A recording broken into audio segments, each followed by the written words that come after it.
بسم اللہ الرحمن الرحیم. In the name of Allah, the Beneficent, the Merciful. السلام علیکم ورحمۃ اللہ وبرکاتہ. اعوذ باللہ من الشیطان الرجیم. بسم اللہ الرحمن الرحیم. یا ایہا النبی انا ارسلناک شاہدا ومبشرا ونذیرا وداعیا الی اللہ بإذنہ وسراجا منیرا وبشر المؤمنین بأن لهم من اللہ فضلا کبیرا ولا تطع الكافرين والمنافقين ودع أذاهم وتوكل على الله وكفى بالله وكيلا. صدق الله العظيم.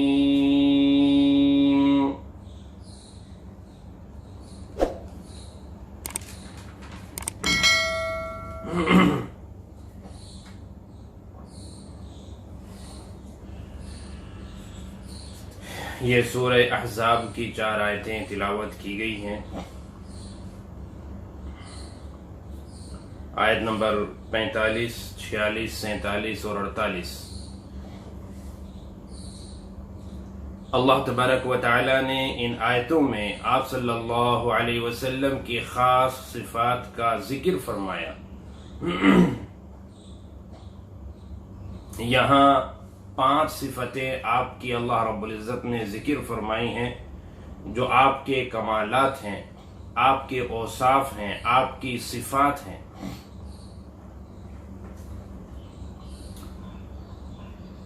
شروع سورت سے، سورہ احزاب میں شروع سے ہی اب تک آپ صلی اللہ علیہ وسلم کی محبت اور آپ کی تعظیم کا ذکر چلا آ رہا ہے. آپ کے اندر جب ایسی ایسی خوبیاں اور کمالات ہیں تو آپ کس سے محبت کیوں نہ کی جائے، آپ کی تعظیم اور آپ کا اکرام کیوں نہ کیا جائے. چنانچہ اللہ فرماتے ہیں کہ یا ایھا النبی. اس خطاب سے، اس انداز سے اللہ رب العزت نے سب سے پہلے تو اسے کلیئر کر دیا کہ آپ اللہ کے نبی ہیں، آپ اللہ کے پیغمبر ہیں. چنانچہ اس انداز خطابت کے بعد کہ اے نبی، اے میرے منتخب کیے ہوئے جن کو میں نے سلیکٹ کیا ہے، آپ میرے سلیکٹ کیے ہوئے ہو، آپ میری طرف سے عہدہ نبوت پر فائز ہو، اور بلکہ نبی ہی نہیں، تمام نبیوں کے نبی.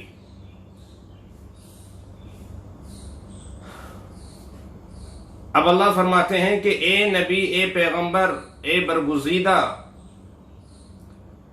اِنَّا أَرْسَلْنَاكَ شَاہِدًا، ہم نے آپ کو گواہ بنایا ہے. یہ آپ کی پہلی صفت یہ اللہ نے بیان فرمائی، ہم نے آپ کو گواہ بنایا. کیسا گواہ؟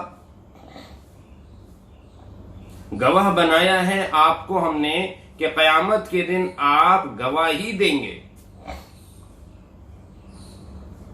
اب یہاں چونکہ 2 طرح کی گواہی کا ذکر ملتا ہے قرآن و حدیث میں، تو وہ دونوں طرح کی گواہی مراد ہو سکتی ہیں. ایک گواہی تو وہ ہے کہ جو آپ اپنی امت کے سچا ہونے کی گواہی دیں گے. جیسے کہ آپ نے اس سے پہلے سنا ہوگا، حضرت ابو سعید خدری رضی اللہ عنہ سے روایت ہے کہ قیامت کے دن حضرت نوح علیہ السلام سے جب اللہ تبارک و تعالی فرمائیں گے کہ نوح تم نے اپنا کام پورا کر دیا تھا، تو وہ کہیں گے کہ بلا شبہ یا اللہ میں نے جو آپ نے مجھے ذمہ داریاں دی تھی میں نے وہ پوری کر دی تھی، جو پیغامات آپ نے مجھ تک پہنچائے تھے وہ میں نے امت تک پہنچا دیے تھے، لیکن نوح علیہ السلام کی امت انکار کرے گی اور کہے گی کہ یا اللہ ہم تک تو نوح علیہ السلام نے کوئی پیغام نہیں پہنچایا، کوئی حق کی دعوت نہیں دی، توحید کی طرف انہوں نے ہمیں بلایا نہیں، اگر یہ بلاتے تو ہم ضرور آتے۔ اس پر اللہ رب العزت حضرت نوح علیہ السلام سے فرمائیں گے کہ تمہاری امت انکار کر رہی ہے تو کیا آپ کے پاس کوئی گواہ ہے جو آپ کی گواہی دے سکے کہ آپ سچ بول رہے ہیں؟ اس وقت حضرت نوح علیہ السلام بطور گواہی کے اس امت کو پیش فرمائیں گے اور کہیں گے کہ یا اللہ میری نبوت کی گواہ اور حق رسالت کو ادا کرنے کی گواہ آخری امت محمدیہ صلی اللہ علیہ وسلم ہے۔ چنانچہ اللہ تبارک و تعالی اس امت سے پوچھیں گے کہ کیا آپ گواہی دینے کے لیے تیار ہیں کہ نوح علیہ السلام سچ بول رہے ہیں اور انہوں نے اپنا نبوت کا حق ادا کر دیا تھا اور تمام پیغامات اپنی امت تک پہنچا دیے تھے؟ یہ آخری امت اس بات کی گواہی دے گی اور کہے گی کہ یا اللہ بلا شبہ حضرت نوح علیہ السلام صحیح کہہ رہے ہیں، یہ سچ بول رہے ہیں اور یہ امت جھوٹ بول رہی ہے ان کی۔ اس پر نوح علیہ السلام کی امت اشکال بھی کرے گی، اعتراض بھی کرے گی اور کہے گی کہ یا اللہ یہ تو ہم سے بہت بعد میں آئے، کافی لمبے وقت کے بعد اخیر میں آئے، انہوں نے تو ہمارا زمانہ دیکھا بھی نہیں، ہم سے ملاقاتیں بھی نہیں ہوئی، اور پھر یہ کیسے گواہی دے سکتے ہمارے بارے میں؟ اس وقت یہ امت کہے گی کہ یا اللہ بلا شبہ یہ بات صحیح ہے کہ ہم بہت بعد میں آئے، لیکن ہم گواہی اس بنا پر دے رہے ہیں کیونکہ ہمیں بتایا سب سے سچے نبی اور صحیح خبر دینے والے محمد مصطفیٰ صلی اللہ علیہ وسلم نے، آپ صلی اللہ علیہ وسلم نے ہمیں نوح علیہ السلام اور ان کی امت کے حالات سے تفصیل کے ساتھ آگاہ کیا تھا، اور ہمیں یقین ہے کہ آپ کا آخری نبی لاڈلا نبی محمد مصطفیٰ صلی اللہ علیہ وسلم نے غلط بیانی سے کام نہیں لیا۔ چنانچہ اللہ تبارک و تعالی اس وقت آپ صلی اللہ علیہ وسلم سے پوچھیں گے کیا آپ کی امت صحیح کہہ رہی ہے، آپ نے ان کو تفصیل سے بتایا تھا؟ اس وقت آپ صلی اللہ علیہ وسلم گواہی دیں گے کہ یا اللہ میری امت سچ بول رہی ہے، نوح علیہ السلام کے تمام واقعات اور حالات تفصیل سے جو آپ نے مجھے بتائے تھے میں نے اپنی امت کو بتا دیے تھے، اسی بنا پر میری امت گواہی دے رہی ہے نوح علیہ السلام کے بارے میں۔ تو ایک تو گواہی یہ ہے جو اللہ تبارک و تعالی کے حکم سے آپ صلی اللہ علیہ وسلم گواہی دیں گے اپنی امت کی۔ ایک دوسری گواہی وہ بھی ہو سکتی ہے جو آپ اپنی امت کے اعمال کے بارے میں اور اپنے امتی کے امتی ہونے میں جو گواہی دیں گے۔ روایتوں میں آتا ہے کہ صبح شام کوئی دن ایسے نہیں جاتا کہ امت کے اعمال آپ صلی اللہ علیہ وسلم پر پیش نہ کیے جاتے ہوں، بلکہ یہ امت آپ کے اوپر پیش نہ کی جاتی ہو، کوئی دن ایسا نہیں جاتا۔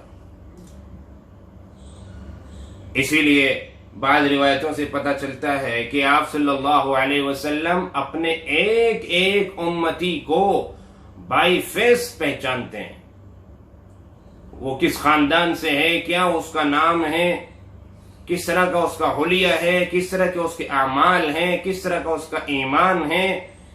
آپ صلی اللہ علیہ وسلم اپنے ہر امتی کو پہچانتے ہیں، اسی لیے کل قیامت کے دن اپنے امتی کی گواہی دیں گے کہ یا اللہ یہ میرا امتی ہے، اور یا اللہ اس نے کلمہ پڑھا اور اس نے میرا اتباع کیا۔ یہی وجہ ہے کہ حوض کوثر پر جب آپ کا امتی پہنچے گا تو آپ اسے پہچانیں گے اور اسے پہچان کر اپنے دست مبارک سے حوض کوثر پلائیں گے۔ ایسا نہیں ہو سکتا کہ کسی اور نبی کا امتی آپ کے حوض پر پہنچ جائے اور غلطی سے آپ اسے اپنا امتی سمجھ کر حوض کوثر سے پلا دیں، ایسا نہیں ہو سکتا۔ آپ اپنے ایک ایک امتی کو پہچانتے ہیں، اس لیے آپ حوض کوثر سے اپنی امت کو ہی پلائیں گے۔ تو خیر کوئی بھی گواہی یہاں مراد ہو، آپ کو اللہ پاک نے گواہ بنایا، ومبشرا، آپ کو مبشر، بشارت سنانے والا، بشارت دینے والا بنایا، جو آپ کی تعلیمات پر عمل کرے گا، جو آپ کی سنتوں کو زندہ کرے گا، جو آپ کا کامل اتباع کرے گا، اس کے لیے آپ کامیابی کی، اللہ کے راضی ہونے کی اور جنت میں داخلے کی بشارت سنانے والے ہیں۔ آپ کو اس لیے بھیجا گیا ہے، یہ آپ کی خصوصیت ہے دوسری۔ وَنَذِيرًا، اور جو آپ پر ایمان لانے سے انکار کرنے والے ہیں، آپ کی نبوت کو نکارنے والے ہیں، آپ کا اتباع کرنے والے نہیں ہیں، جو برائیوں میں مبتلا رہنے والے ہیں اور آپ کے لاکھ کوشش کرنے کے باوجود توحید کی طرف نہیں آ رہے، وَنَذِيرًا، آپ ان کے لیے نذیر ہیں، آپ ان کو جہنم کے عذاب سے، اللہ کی پکڑ سے اور اس کے غضب سے آپ ڈرانے والے ہیں۔ یہ بھی آپ صلی اللہ علیہ وسلم کی ایک بہت اہم صفت ہے۔ تو یہ تین صفات اللہ پاک نے یہاں آیت نمبر 45 میں، ایک ہی آیت میں تینوں صفات اللہ نے بیان فرمائی تھی۔ چوتھی صفت اللہ پاک نے آیت نمبر 46 کے اندر بیان فرمائی، جو بڑی اہم صفت ہے کہ آپ داعی ہیں، آپ داعی ہیں جو لوگوں کو اللہ کی طرف بلاتے ہیں، جو اللہ کی وحدانیت کی دعوت دیتے ہیں، جو اللہ کے ایک ہونے کی دعوت دیتے ہیں، جو لوگوں کو کفر اور شرک سے نکالتے ہیں۔ وَدَاعِيًا إِلَى اللَّهِ بِإِذْنِهِ، لیکن یہاں اللہ پاک نے یہ شرط لگائی کہ اسی کے حکم سے۔ آپ بشارت سنانے، خوشخبری سنانے والے ہیں، وہاں نہیں کہا کہ اسی کے حکم سے۔ آپ لوگوں کو جہنم کے عذاب سے ڈرانے والے ہیں، وہاں نہیں کہا اس کے حکم سے، حالانکہ یہ بھی اللہ کے حکم سے ہے۔ لیکن دعوت کا جو کام ہے، تبلیغ کا جو کام ہے، نبوت کے حق کو ادا کرنے کا جو کام ہے، یہ بڑا کٹھن کام ہے، اس لیے کہ اس راستے میں بڑی کٹھنائیاں آتی ہیں۔ اگر اللہ تبارک و تعالیٰ کی توفیق شامل حال نہ ہو تو ایمان کی دعوت دینا، لوگوں کو حق کی طرف بلانا، یہ معمولی کام نہیں ہے۔ اس میں نہ جانے کس کس کی مخالفت سر لینی ہوتی ہے، کس کس سے دشمنیاں مول لینی ہوتی ہے، اور نہ جانے کیا کیا خطرے، جان مال اولاد کا خطرہ لگا رہتا ہے، کیونکہ بہت سارے لوگوں سے دشمنیاں بھی ہو جاتی ہیں۔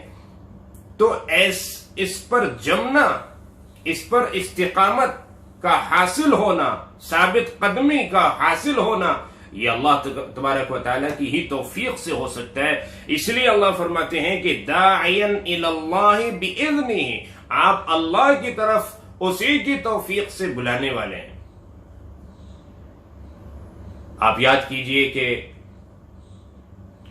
آپ صلی اللہ علیہ وسلم نے جس وقت اپنے خاندان اور قبیلے والوں کو کوہ صفا پر جمع کیا، شروع میں جب اللہ نے آپ کو نبوت عطا فرمائی، اور آپ نے اپنے بارے میں ان کے خیالات بھی ظاہر کرائے کہ میرے بارے میں تمہارا کیا خیال ہے؟ اگر میں یہ کہوں کہ اس پہاڑی کے پیچھے ایک لشکر ہے جو صبح ہوتے ہی تم پر حملہ کرنے والا ہے، تو میری بات کو سچا سمجھو گے؟ تو سب نے یک زباں ہو کر کہا تھا کہ بے شک آپ نے کبھی جھوٹ بولا ہی نہیں ہے، آپ صادق ہیں، آپ امین ہیں، سچ بولنے والے ہیں، امانت دار ہیں، ہم آپ کی بات پر شبہ کر ہی نہیں سکتے، فوراً یقین کریں گے۔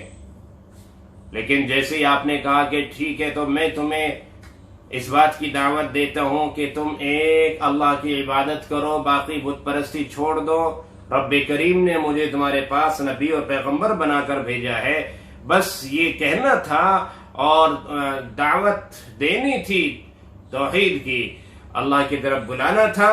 وہی لوگ جو اب تک آپ کی سچائی کا دم بھرتے تھے، فوراً پلٹ گئے اور آپ کے دشمن بن گئے، آپ کے اپنے سگے، آپ کا چچا ابو لہب، ابو جہل برا بھلا کہنے لگے، آپ کی شان میں گستاخی کرنے لگے۔ تو آپ دیکھیے، یہ دعوت اور تبلیغ یہ بہت اہم کام، بڑی اہم ذمہ داری کا کام ہے، معمولی کام نہیں ہے۔ اسی لیے اللہ نے یہاں اپنی توفیق کا ذکر فرمایا کہ آپ اللہ کی طرف بلانے والے ہیں اسی کی توفیق سے۔ وَسِرَاجًا مُنِيرًا، یہ پانچویں صفت اللہ نے بیان فرمائی آیت نمبر 46 میں کہ آپ روشن چمکتے ہوئے چراغ ہیں، جس طرح چراغ کی روشنی سے لوگ راستہ حاصل کرتے ہیں اور جہاں وہ چراغ ہے وہ علاقہ جگمگا جاتا ہے، ایسے ہی آپ کے دل کی روشنی سے ایمان والوں کے دل منور ہوتے ہیں، وہ آپ سے روشنی حاصل کر رہے ہیں اور آپ کی تعلیمات کی روشنی میں وہ گمراہی سے بچ رہے ہیں اور وہ جنت والے راستے پر چل رہے ہیں۔ یہاں اللہ تبارک و تعالیٰ نے آپ کو چراغ سے تشبیہ دی ہے، آفتاب سے بھی تشبیہ یہاں دی جا سکتی تھی کہ آپ سراپا آفتاب ہیں، سورج ہیں، لیکن چونکہ سورج سے فائدہ اٹھانا یہ ایک غیر اختیاری ہے۔ اگر بادل چھائے ہوئے ہیں تو آپ سورج سے فائدہ نہیں اٹھا سکتے، رات کا وقت ہے تو آپ اس وقت سورج سے فائدہ نہیں اٹھا سکتے۔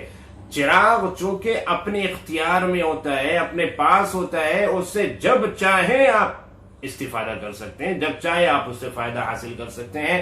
چراغ سے آپ دن میں بھی فائدہ اٹھا سکتے ہیں، آپ گھر کے اندر ہیں، اندر کی کوٹری میں ہیں، اندر گھر کے اندھیرے میں ہیں تو وہاں بھی آپ دن میں اس سے اجالا کر سکتے ہیں اور رات کے وقت بھی اجالا کر سکتے ہیں۔ سورج صرف دن میں نکلے گا، رات کو تو نکلے گا ہی نہیں۔ تو اللہ تبارک و تعالیٰ نے بڑی بہترین مثال دی ہے کہ کوئی بدبخت اگر خود ہی نہ چاہے وہ محروم ہو سکتا ہے آپ کی تعلیمات سے، لیکن اگر کوئی چاہے آپ کی تعلیمات پر چلنا اور آپ کا اتباع کرنا تو اس کے لیے کوئی مشکل نہیں ہے اور کوئی اڑچن نہیں ہے، وہ کسی بھی وقت ہر حال میں آپ کا اتباع کر سکتا ہے۔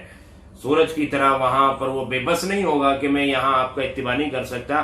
آپ صلی اللہ علیہ وسلم کی زندگی، آپ کی ذات اقدس مومنین کے لیے ہر لمحہ، ہر گوشہ، ہر وقت، ہر پل اور ہر مسئلے میں رہنمائی کرنے والی ہے، تو لہذا آپ روشن چراغ ہے کہ اپنے اختیار سے ہر انسان ہر وقت اس سے روشنی حاصل کر سکتا ہے، نفع حاصل کر سکتا ہے۔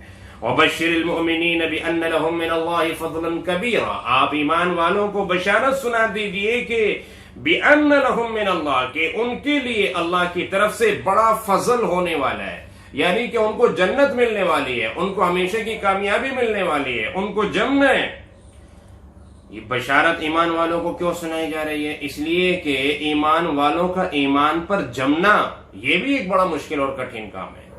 ایمان لے آنے کے بعد اس ایمان پر جمے رہنا، اس لیے کہ بہت سی جو سرکش اور یعنی طاغوتی جو طاقتیں ہیں، اسلام دشمن جو طاقتیں ہیں، شیاطین ہیں، اپنے اندر نفس ہے، خواہشات ہیں اور نہ جانے کس طرح کی رکاوٹیں جو انسان کو ایمان سے ہٹانے کی کوشش میں لگے رہتے ہیں۔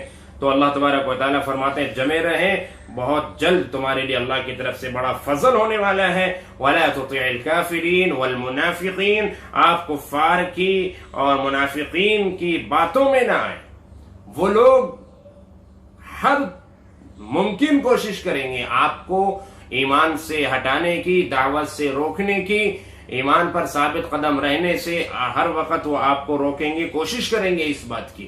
اور یہ آپ کے ساتھ تو ہے، آپ صلی اللہ علیہ وسلم کو تو بڑی کوششیں کی، انہوں نے نہ جانے کیا کیا لالچ دیے، کبھی دھمکیاں بھی دی ہیں اور آپ کو شہید کرنے کے منصوبے بھی بنائے ہیں، لیکن آپ کی امت کے ساتھ بھی اس طرح کے حالات پیش آنے والے ہیں۔ اس لیے اللہ تبارک و تعالیٰ آپ صلی اللہ علیہ وسلم کو خطاب فرما رہے ہیں اور آپ کے ذریعے پوری امت کو بھی یہ بات سنا رہے ہیں کہ آپ کفار اور منافقین کی باتوں میں ہرگز نہ آئیے گا، آپ اس کی پرواہ نہ کیجیے گا۔ وَدَعْ أَذَاهُمْ، ان کی جانب سے جو تکلیف پہنچے تو اس کی طرف توجہ نہ دیجیے۔ وَتَوَكَّلْ عَلَى اللَّهِ، اللہ پر توکل کریں، اللہ پر بھروسہ کریں، اللہ پر اعتماد رکھیں، اللہ تمہیں ضائع نہیں ہونے دے گا، بشرطے کہ تم صحیح معنی میں اللہ کے بن کے رہو۔ وَكَفَى بِاللَّهِ وَكِيلًا، اللہ کام بنانے کے لیے کافی ہے۔ جب اللہ پر توکل اگر کر لیں، اگر اللہ رب العزت پر صحیح معنی میں توکل ہو جائے، بھروسہ ہو جائے، اعتماد ہو جائے تو بلا شبہ اللہ تبارک و تعالیٰ کافی ہے، پھر کسی کی ضرورت نہیں ہے۔ تو کفار اور منافقین کی جانب سے تکلیفیں تو ایذائیں پہنچیں گی، وہ زبانی طور پر بھی پہنچیں گی اور جسمانی طور پر بھی پہنچیں گی، لیکن اللہ پر توکل کرتے ہوئے جمے رہنے کی ضرورت ہے. آپ جمے رہے تو دیکھیے کتنا بڑا فضل ہونے والا ہے اللہ تبارک و تعالیٰ کی طرف سے. تو یہ ہے ان 5 آیتوں میں آپ صلی اللہ علیہ وسلم کی خصوصیات اور اس کی روشنی میں امت کے لیے ہدایات. اللہ تبارک و تعالی ہمیں جمائے رکھے، ثابت قدم رکھے ایمان پر، اور ہر طرح کی آزمائشوں سے، تکلیفوں سے اللہ پاک محفوظ فرمائے. السلام علیکم ورحمۃ اللہ.